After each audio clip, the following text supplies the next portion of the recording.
ఆండాల్ తిరువెలగలే శరణమ్మమ్మ. నేను ఈరోజు వీడియోలో ఒకటి చెప్పాలనుకుంటున్నాండి.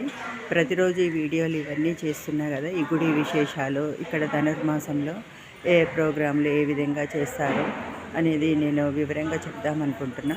ప్రతిరోజు చెప్దామనుకుంటే టైం సరిపోవట్లేదు, వచ్చేవరకు ఇక్కడ ప్రోగ్రాంలు అన్నీ స్టార్ట్ అయిపోతున్నాయి. అందుకే ఇవాళ ఇంకో వారం అయితే అయిపోతాయి ధనుర్మాస ఉత్సవాలు.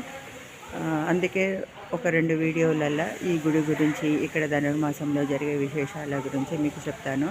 ఇప్పుడే స్వామికి మేలుకొలుపు అయిపోయింది, నగర సంకీర్తనకు బయలుదేరిండు. నాకు కొంచెం లేట్ అయింది ఇవాళ, అందుకే చేస్తున్నా. అన్ని వీడియోలు వివరంగా చెప్తాను. ఆండాల్ తిరువెలగలే శరణమ్మ. ఆండాల్ తిరువెలగలే శరణం.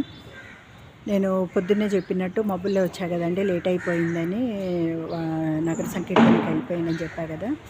ఇప్పుడు నైవేద్యము, మంగళహారతి, పాశురాలు చదవడము, హనుమాన్ చాలీస అన్నీ అయిపోయాయి. ఇప్పుడు అందరూ భక్తులు తీర్థప్రసాదాలు తీసుకొని వెళ్ళిపోయారండి.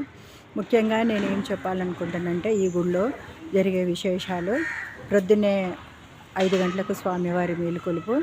తర్వాత ఆ మేలుకొలుపులో కూడా ఎట్లా పాటలు పాడతారంటే, స్వామికి పళ్ళు తోవడము, స్నానం చేయించడము, మళ్ళీ అంతేకాకుండా పంచాంగం, ఈరోజు తిథి వార నక్షత్రాలను తెలిపే పంచాంగం కూడా చెప్తారు.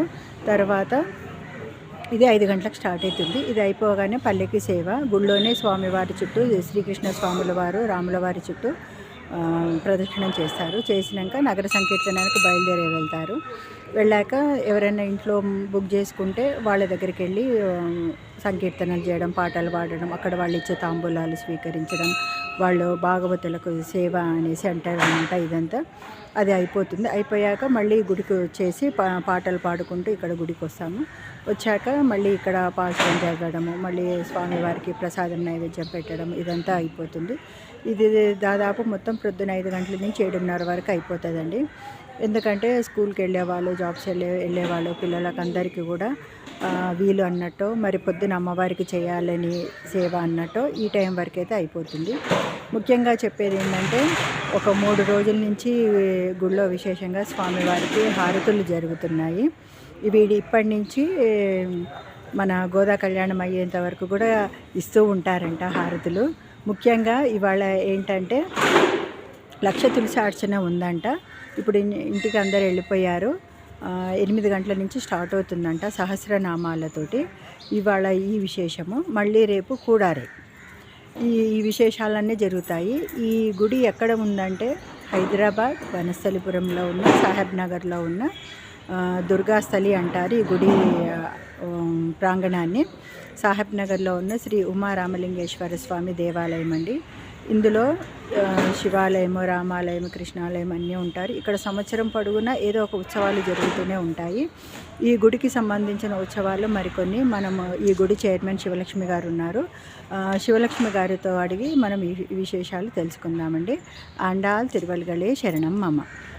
ముఖ్యంగా మనందరికీ యూట్యూబ్ నా ఛానల్లో ఉన్న ఎవర్ గ్రీన్ జ్యోతి అందరికీ కూడా ధనుర్మాస శుభాకాంక్షలు. నగర సంకీర్తన చేస్తారు. ప్రతి రోజు ఒక్కొక్కరు భజన పెట్టుకుంటారు, ఇండ్లల్లో పెట్టుకుంటారు. ఇది ఏ సంవత్సరం కూడా ఆపబడలేదు. 35 ఏళ్ళు కంటిన్యూగా చేయించుకుంటానే ఉన్నారు. 30 సంవత్సరాల నుంచి భక్తులు పెరగడం కూడా అలాగే పెరుగుతున్నారు. అలాగే రావటము, దేవుణ్ణి ఏ కోరిక కోరినా నెరవేరడము అన్నీ జరుగుతాయి. ఇక్కడ కృష్ణాలయము, రామాలయము, ఆంజనేయ స్వామి, సుబ్రహ్మణ్య స్వామి ఉంటుంది మన ఈ ప్రాంగణంలో. మరియు మెయిన్ రోడ్డు ఎదురుగా శివాలయం, ఇదంతా దుర్గాస్థలి అని అంటారు. కాబట్టి ధనుర్మాసంలో వచ్చేవాళ్ళు కూడారయ్య అని చెప్పేసి స్పెషల్గా చేస్తారు. దానికి ప్రసాదానికి అందరూ డబ్బులు కట్టుకొని ప్రసాదం తీసుకుంటారు. ఇది చాలామందికి తెలియదు, కానీ అందరూ చేయించుకోవాలనేది, ఇవ్వాలని, పూజ చేయించుకోవాలనేది కోరిక. మరియు మళ్ళీ ప్రతిరోజు ఒక్కొక్క గోత్రనామాలతోటి ప్రసాదము, తాంబూలాలు, వాళ్ళ ఇంట్లో భజన, ఒక్క రోజుకు ఒక్కరికి అవకాశం ఉంటుంది. ఇది గత 35 ఏళ్ళు 35 ఏళ్ళుగా జరుగుతూనే ఉంది. ఈ అవకాశం ఇచ్చినందుకు జ్యోతి గారికి కృతజ్ఞతలు.